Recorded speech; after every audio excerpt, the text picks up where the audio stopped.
Hello everybody. As promised, I'm doing this video to discuss the ToolShop project and to go over some of the finer points in this project to make sure everybody has good design.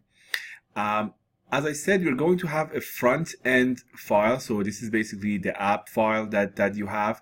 And in the app file, I'm just dependent on the shop itself. And I said to you to do this to get a utility class.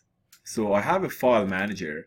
This is essentially a utility class or a helper class that just takes care of the file IO stuff. So I don't have to worry about it anywhere else. So in here, I have a read item that reads all the items. I have a read supplier, and then a bit of logic that's going to match each item with a supplier. And here I decided to make supplier array a member variable, so I don't have to pass it to all these different functions. So I can just essentially have it here. So as such, what ends up happening is, so you see my read supplier, and very simple methods here. And you'll see that if you go to the front end, I basically have start an instance of my file manager. I go ahead and read in supplier. I read in the items, and then I create a shop, and by sending it the inventory and the supplier list. I also have my scanner here for input. So for example, you'll see that I have my menu choices, I have my menu, and I said that none of these are implemented inside of the front end. So the front end just makes a use of calling the back end for all this functionality. So if I run my application, you'll see that I get a menu. So for example, if I want the list of all inventory, I'll go up here and it essentially shows. The other thing I wanted to discuss is the fact that, for example, here, when I say check item quantity, or when I say decrease item is going to be a function here on the front end. So decrease item, this is going to essentially call decrease item in shop.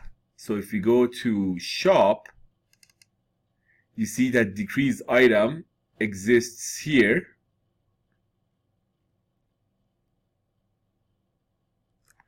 So you see the decrease item, and the decrease item in shop actually calls the manage item in inventory.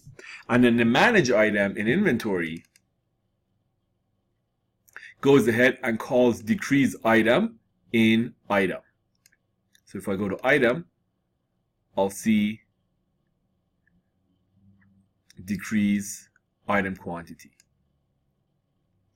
Now, one thing that I wanted to show in my inventory is that in the inventory itself, I actually have an item list. And in class, I talked about having an order repository, but of course, an order repository is not a requirement for the assignment.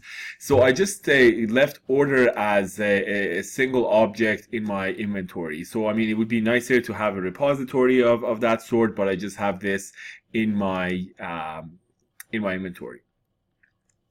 So then there are also questions with regards to how to generate orders. There are a number of ways that you could generate orders.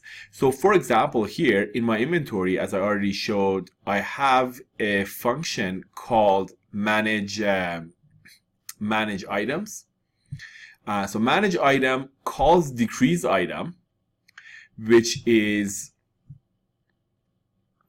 which returns an item here. So decrease item is actually a method that I have inside of my inventory that actually calls that actually makes calls to the item object.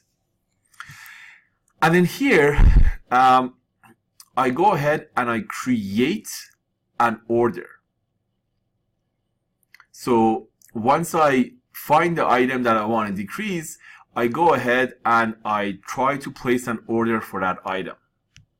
So this is a mechanism that tells me that if I do not if I don't have enough of this item, order it. So to go to my item file, my item file, I actually, for each item, I'm keeping track of the quantity and then the minimum number to order. I could have taken these two and put them in an interface, but I have chosen to leave it here for each object.